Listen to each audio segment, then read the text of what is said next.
Welcome to the show, Be Inspired. I'm Michael Patton. And I'm Tina Patton. And we're glad that you have joined us on today. We have with us today Bob Marion, who leads business services at Work One. We also have with us Janice Hall, who is retired from the City of South Bend as the Human Resource Director. We thank you for coming to be a part of our show today, and we look forward to you inspiring our audience to encourage them to have a career path, but as well to challenge them to pursue and develop their professional development. Bob and Jan. Thank you. Welcome. Thank you. Welcome. Thank you. All right. It's so good to have you on the show today. And so we'd like for you to start out by sharing with us a little bit about yourselves. Bob? Well, my name is Bob Marion, and I started my career back in, I think, the Marine Corps. I'm a former United States Marine, Vietnam veteran, and went to the University of Wisconsin, graduated from there, and my background is in behavioral management. Back in the day, it used to be called industrial psychology, which evolved into human resource management over the years. And so I've been in my field that I've loved since from the very beginning, I guess. Spent a number of years in the 90s in the Middle East, where I worked with multi-cultures, religions, trying to build them into cohesive workforces over in that area. And I'm currently, since 2000, here in Northwest Indiana. Yeah. Wow, so you've been doing a lot then in regard to human resources and kind of helping people to develop themselves professionally. All walks of life, all kinds of people. From entry level to upper management. Yes, ma'am. Wonderful. And so, Mike, again, we have Janice Hall here, but of course she's our mother. Yeah. And so she's here visiting with us, and so we're so happy to have you here, Mom. Yeah. And so we want to have some information about you, too. We know you're retired, but what have you been doing prior to your retirement, and how have you been helping others to develop themselves professionally? My career started years ago, and all I knew at the time was that I wanted to relate to people.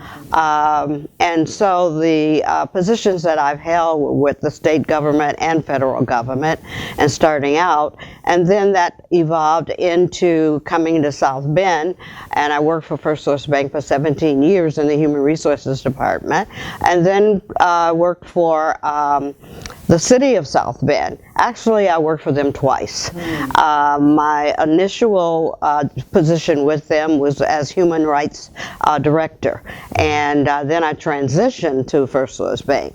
From First Source Bank, I transitioned to River of Life Family Church as an assistant pastor and administrator, and then back to the City of South Bend. So in all of that, I have actually been in human resources in some fashion, in some type of position, and as I said, relating to people and helping them to find their way and develop them. And so it's been an interesting career. That is wonderful. Yeah. So we have a wealth of information that's here in Jan and Bob for our viewing audience. Mike, I coined this episode Careerspiration. Yes. Because I'm hoping, and I know that we will be able to inspire our viewers for the career path they want to take. Sure. And even if there's a career that they're on right now and maybe they want to tweak it or maybe change it, I'm hopeful that Bob and Janice will be able to help them to get themselves on a path that will be the best path for them. So we're just really excited to have you on. I know this is going to be a great show today. So Mike, you work in kind of the career area at Work One, and so it's not something that I'm really all that familiar with. So we're going to talk about a career plan. So it's going to be helpful to me because that's not something that I'm, again, that familiar with. Sure. So what is a career plan, and why is it important if it is? I'll defer that question to Bob. Well, thank you. It's interesting. I've taken a very strong look at this over the years, and while I'm doing counseling now with veterans, working with other individuals, professionals that have been out of a job during the recession with degrees and non-degrees. And I work with economic development, talking with different companies from different countries that are interested in moving into our area so it can create jobs. And I hear the same thing over and over again. It's about passion. And it's about people doing what they want to do.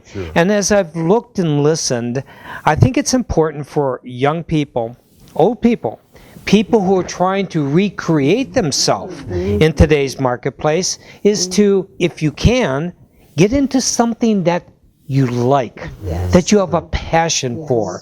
Many times as we're getting ready to go to college or in high school, we seem to want to gravitate to who's going to pay the most money, where it's going to give us the most prestige.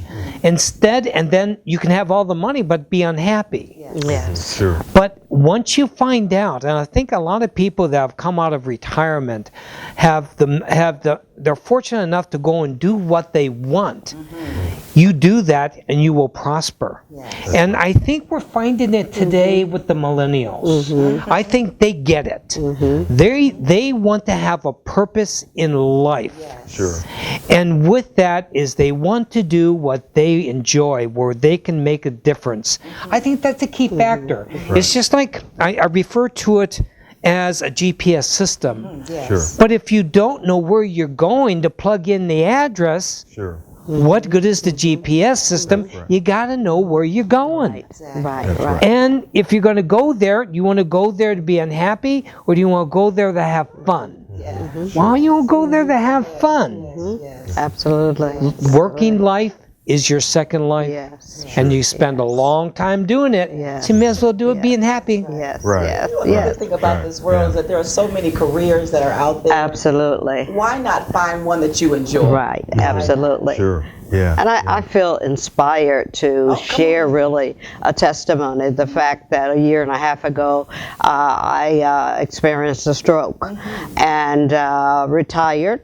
I probably would not have retired at that point had I not had the stroke. However, today I am now a John Maxwell team member, which means that I'm certified as a coach, a speaker, a trainer, and I never dreamed that after I retired I'd be seeking some other vocation. But you know, I know that there are people today, older people like myself, who are seeking other careers. They have retired and found that retirement was not fulfilling to them and desired to do something different.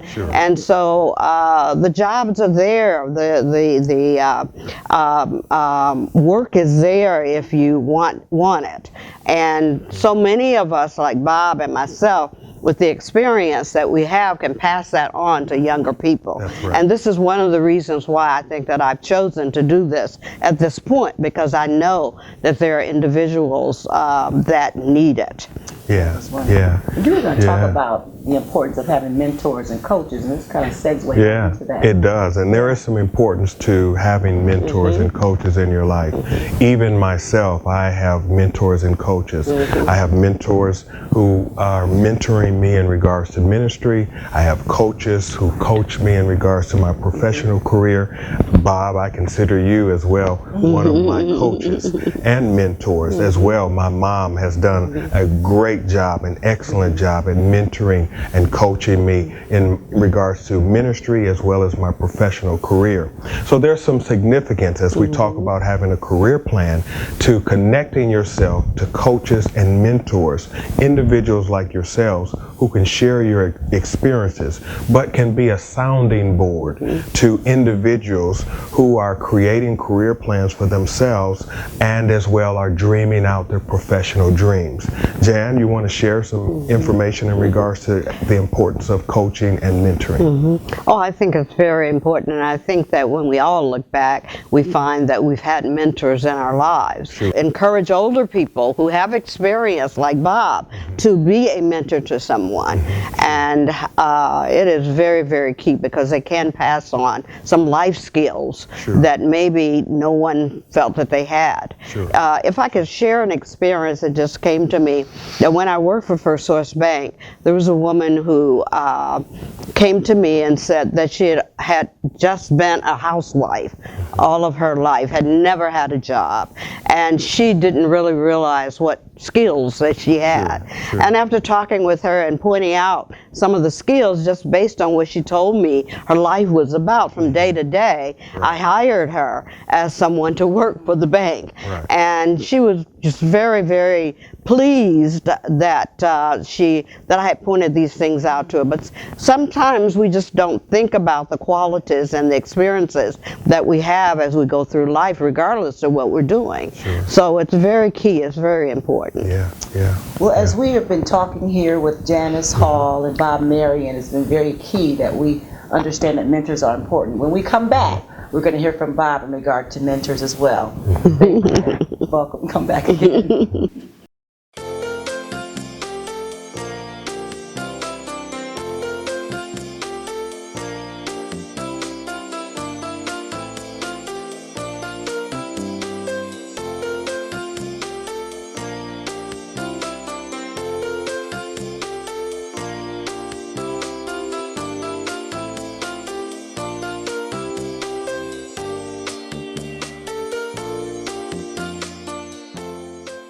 Welcome back to Be Inspired. We've been talking with Janice Hall and Bob Marion about your career inspiration. And so before we left, Janice was telling us about how important it is to have mentors. And so now we'd like to hear from Bob in regard to that as well, how important coaches and mentors are in a person's professional development. I would not be here today or have attained what I've attained in my professional life if it wasn't for mentors. I'm blessed. Just an ordinary boy, grew up in I wouldn't consider it a poor family, but it was a good, hard-working family. Didn't have a silver spoon born in my mouth, and we worked for everything that we had. But over the years, I showed an interest or a passion in something, and I was fortunate enough to have men and women who saw that in me and that took me underneath their wing, and they mentored me throughout my career. And every step in my career, I was fortunate enough, blessed, to have found a mentor to help me along the way. In my belief system, it's now time for me to play that forward. And I have to give back the skills. And that's why I'm still doing what I'm doing, is to teach and to show and to mentor, to make them better than me. I think it's a critical factor. I think we all have that responsibility, professionals, pastors, that we play that forward and that we mentor tomorrow's future. Because that's what it's all about, is playing it forward, in my opinion. Absolutely. How receptive do you feel that young people are in this day and time to mentors and coaches? I think it's critical. I mean, they are acceptant. They accept it. They don't want to be told what to do. But if they share, if you approach them, it's not what you say, it's how you say it. And if you take someone and you observe where they have a passion that they're trying, then you start offering suggestions. You start offering them a course or direction. They're receptive to it. You don't try and shove it down their throats, if you will, pardon the phrase, but they see that you're trying to help them. They become receptive. But you can't tell them what to do. And you have to accentuate the positive, not where a good person stumbles and falls and makes a mistake. You pick them up, but then you celebrate their successes. When you do that, you have their attention. That's good, because I also want to inspire those that have the knowledge and that have the information to be able to share that. And sometimes I feel like we might get frustrated because maybe we feel like the young people are not being receptive to what it is we're trying to share.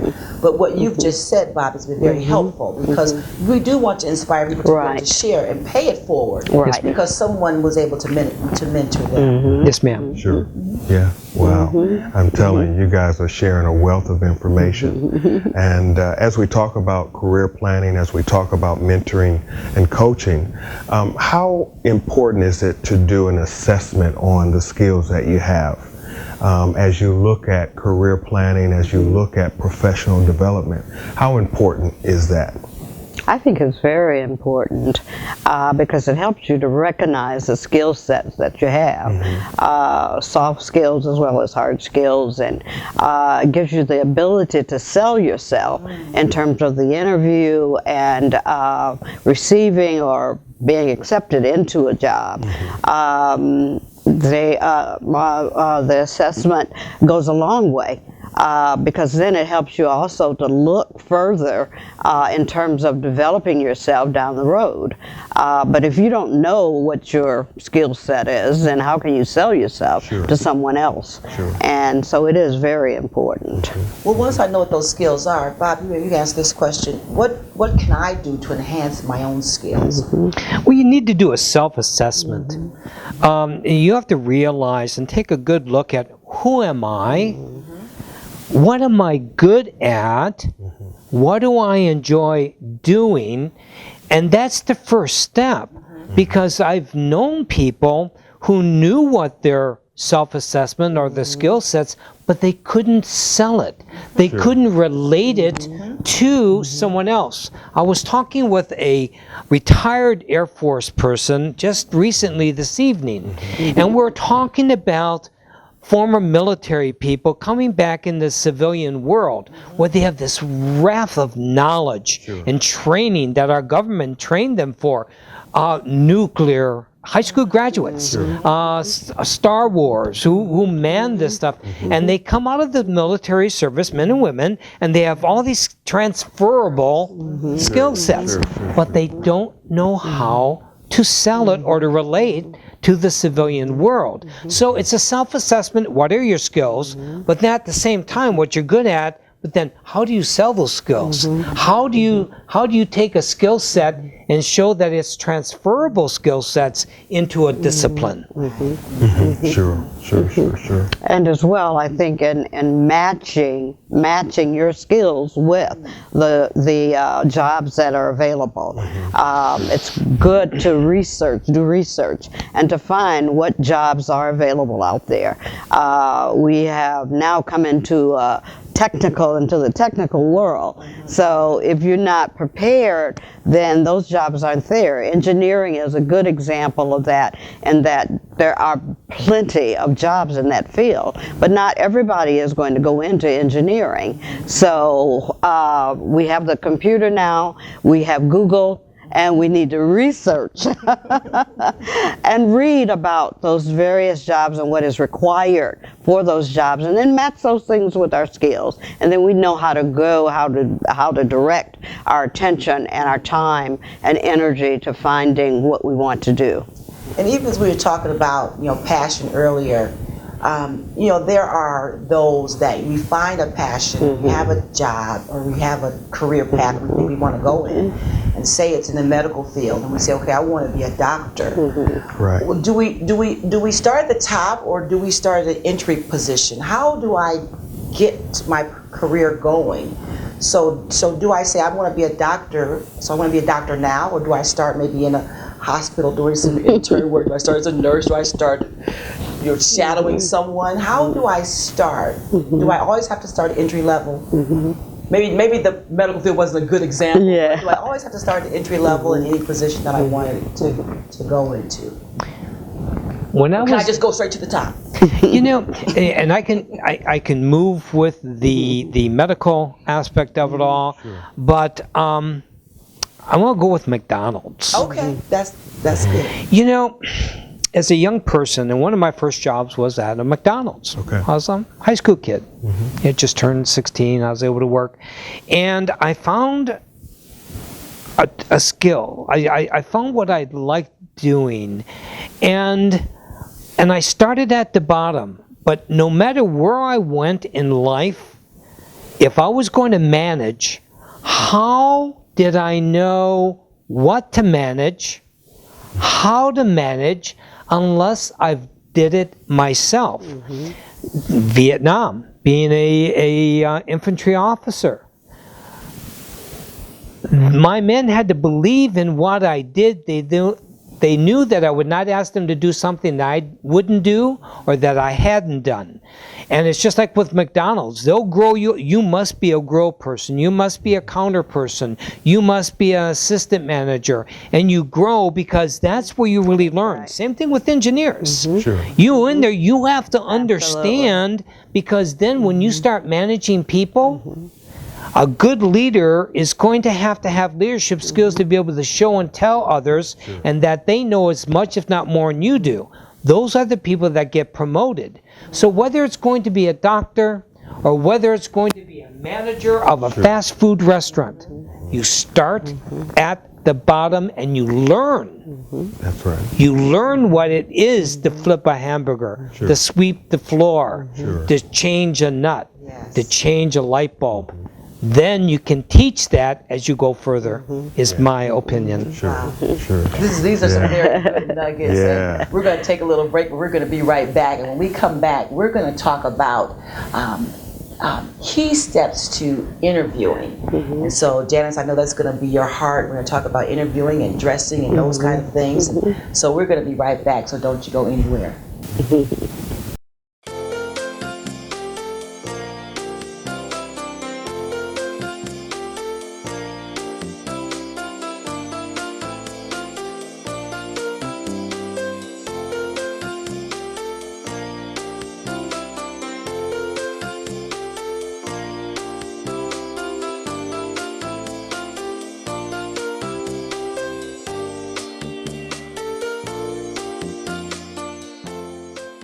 Welcome back to Be Inspired. We are having a great time with Janice and Bob talking about professional development and your career inspiration. And so we were going to talk about interviewing, but I think you want to talk about something prior to our talking about interviewing. Well, I think that it's important for one to realize that they need a resume first. Okay. And Bob and I were just sitting here discussing what is happening right now in our society in terms of young people who are looking for positions and not realizing that we are in a technical world, and most companies now require you to submit that resume online, and or either an application even. It's not so much the resume, but the application you have to fill out online. And so that's a key point to know, that you do need some technical skills to get on that computer and submit your resume or your application. And then once that is submitted, if you are a prime candidate for a position, you call for the interview. And let me just stress this, that I think that somewhere we're missing it in terms of our school system, because our kids are not really being coached or taught how to go out and solicit a position. So therefore they don't know. They're not getting the career coaching that they need. And so that's an aspect that we need to look at. And I realize that our world has changed in terms of how we dressed. We're more casual now, but sometimes that's not the desired standard for a lot of companies. Sure. And banking is a good example. And so we must know, our kids need to know what is required when you go to that interview. How should you dress and be prepared for that interview? Bob? You know, and I love our conversation. You're absolutely correct. And there's two facets to that. And I'm going to go back first. There's a movie that I recall, and I don't remember the name of the movie, but there's a phrase in there that said, "You had me at hello." And that's two ways that works. When you walk in the door, and you open the door, and you make your entrance into that interview with that interviewer, they formed opinion Of course. about you Yes. That's right. Right immediately. away. Yes. They look at you. How are you dressed? Are you smiling? Are you looking at them? Are you prepared? Then you have their attention. I want to hear what they have to say. Absolutely. Right. If you come in, not properly dressed, and I won't go into details on, people know what properly dressed Yes, is. absolutely. That's right. They're going to go, okay, well, I'll get done with this interview quick. They formulate their opinion at hello. Absolutely. Yes. Let's take it even further back than that. In order to get the interview, you have to have a good resume. And I will guarantee you, as human resource professionals, there are so many people as they're applying for good jobs. Even though there's not a lot of people, there's a lot of good people looking for good jobs. That's right. There you go. If you don't get them at hello, and that is the first half page of that resume, they're not going to read the rest of that Right, page, absolutely. nor will they'll turn that second page. Right. Because Right. the only way you're going to get an interview is if you have a good resume and that Right. person that's reviewing it going, Right. Right. Sure. I want to talk to this person. Right. And with that, you have to make sure that your resume changes. You can't use the Absolutely. same That's right. resume Absolutely. for every That's a good job. point. You research that job that you want, That's then right. you streamline your resume, you just tweak it Yes. Sure. Yes. Yes. to match that Yes. particular job. Yes. That tells them, hey, they're really interested. They researched that job. They researched that company. If they're willing to research this job, they will probably be a pretty good employee, and that's who I want is someone. Absolutely. Key factors. You had me at hello. I love that. I love that. I love that. I've looked at resumes and I've seen typos, and I have to be honest. I won't look further. I do not look further for typos because if you don't care enough about your resume to at least do a spell check, Right. grammar check, Right. typos, Right. I Right. don't feel like you'll do the company any good. Right. Right. So I think it's very important. So I love that you had me Right. hello. Right. Yeah. I like the word research. He used the word research, and that is so key and so very important because it also equips you. It helps you if you do get an interview that you know something about the company. And the interview is not just for you to sit there and give yes and no answers, but be able to elaborate and to cause the interviewer to think that you really are interested in that position and that you know something about the company. So research is very, very important. Even as we talk about, I keep going back to that, but even as we talk about how to dress, I tell individuals, go into a company, go into the bank, look around and see what you see. Exactly. And that's a good way to know what the dress code is. That's right. So some yeah. companies you can't, but some you can. Yes. Sure. So if you found your Yeah. career, your career inspiration, how do you stay relevant in the role that you're in or the company that you're in? How do you stay relevant? I think it's important to look for training opportunities. Most companies do offer those, and that you make it known that you are interested in receiving the training. A lot of positions now you need certifications, and so you've got to be somewhat aggressive in your approach in getting that training, and knowing that it's going to take you further with the company. So the key is to look into what the company offers and then making it known that you want and desire that training. And not all companies will offer that. And absolutely, I couldn't agree with you more. If it's there, avail yourself to this wonderful benefit, because nothing stays the same. That's right. You have to you're in a continual learning process in life. And with company, even with myself, I've been in human resources my entire life. But I continually had to go back and understand the laws. I continually had to go back with my certification as a a professional human resource person, a international human resource, and it's course studies. And if a company doesn't do it on their own or give it to you, do yourself a favor.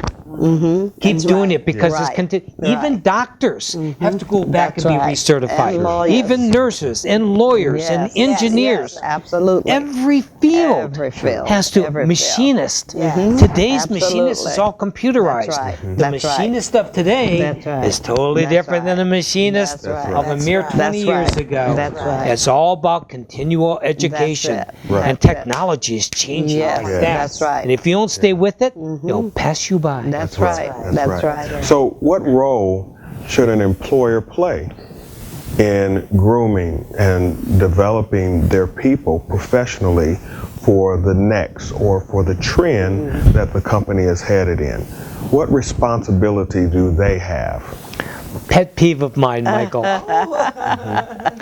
You know, again, as you well know, I've been in HR my entire life, and at the hierarchy, and I've been at the table, at the decision-making table with the CFO and with the COO and the CEO, and all those OOs, you know, and being the vice president of human resources. And we battled every year when it came to budgetary time about monies for training and development.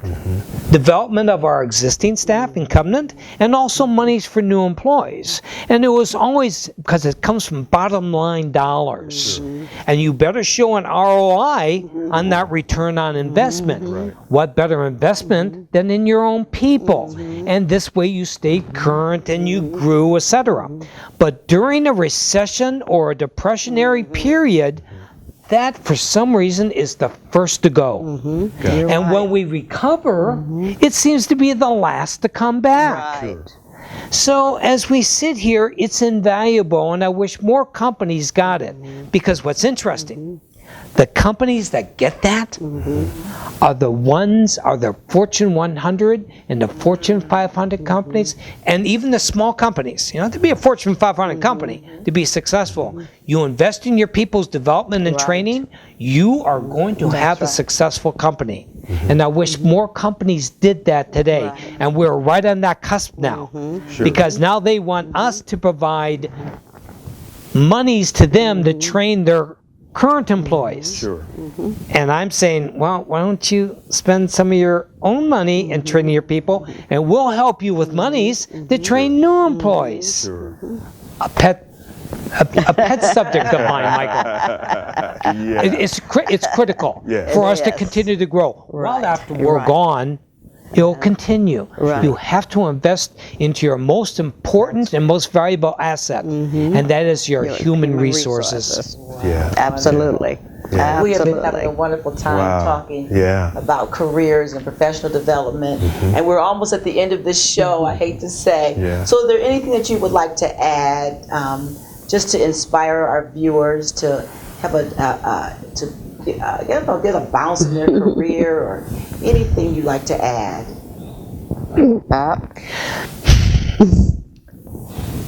Don't say that you can't. Don't allow anyone to tell you that you can't, that you're not good enough, that you don't fit in. You are good enough. Yes. Believe in yourself. Believe in your future. Believe in tomorrow. Invest in yourself. Because if you don't invest into yourself, no one else will. Take pride in yourself. Take pride in your tomorrows. And make yourself whomever and whatever you want to be. Never give up the dream. That's it. Where there's a will, there's a way. Oh, wonderful. Wonderful. Well, we are so thankful, Jan and Bob, for you coming on the show to be a part of today's Career Inspiration.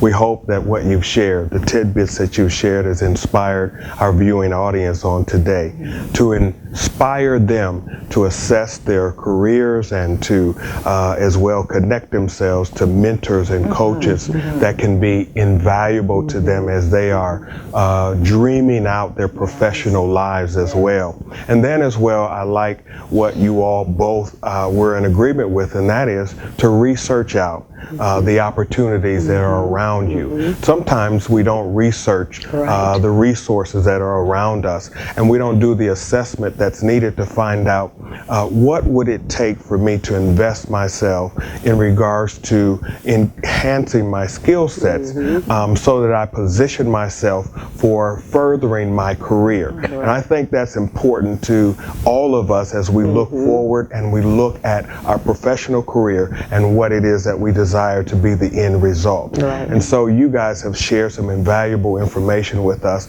and with our viewing audience, and we thank you so much for being a part of the show. It's been great. It's been great.